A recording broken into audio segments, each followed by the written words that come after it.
Hi everyone, সোনা মায়ের জন্য আমি একটু দালিয়া বানাচ্ছি, তার সাথে একটু চালটাও দিয়েছি যেন খেতে ভালো লাগে। দালিয়াটা শুধু করলে খেতে অন্যরকম লাগবে একটু, ওই জন্য চালটা দিয়েছি। তার সাথে বিটটা আছে, এখানে কাঁচকলা আছে, গাজর আছে, আদা রসুন কুচি আছে, আলু আছে আর পেঁয়াজ আছে। এদিকে দেখো আমি কুকারটায় চাপিয়ে দিয়েছি, একটু ভিজতে দিয়ে দিলাম চালটা আর দালিয়াটাকে। তারপর হালকা করে তেলটা দিয়ে এদিকে পেঁয়াজটাকে দিয়ে একটু আমি হালকা করে নাড়াচাড়া করবো, ধুয়ে নেওয়ার পর এদিকে আমার কিছুক্ষণ নাড়াচাড়া করার পর আমি এদিকে যেই সবজিগুলো আমি বানিয়ে রেখেছিলাম সেগুলো আমি এদিকে ধুতে লেগে যাচ্ছি পরিষ্কারভাবে, যে হ্যাঁ পরিষ্কার করে ধুয়ে নিই। যাতে অপশন আমাকে খাওয়াতে হবে, নিজেরা খেলেও পরিষ্কারভাবে খেতে হবে সেটার জন্য নয়। পরিষ্কার করে ধুয়ে এদিকে আমি কুকারে দিয়ে দিলাম।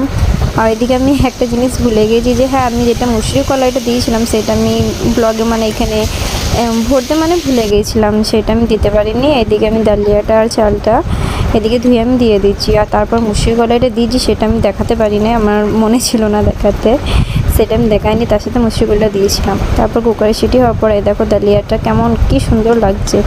আর তারপর মামামকে আমি খাওয়াইছি, মামামের খেতেও খুব ভালো লাগে এটা, ওই নিয়ে কিছু করেনি। তার সাথে একটা মাছ ভাজা।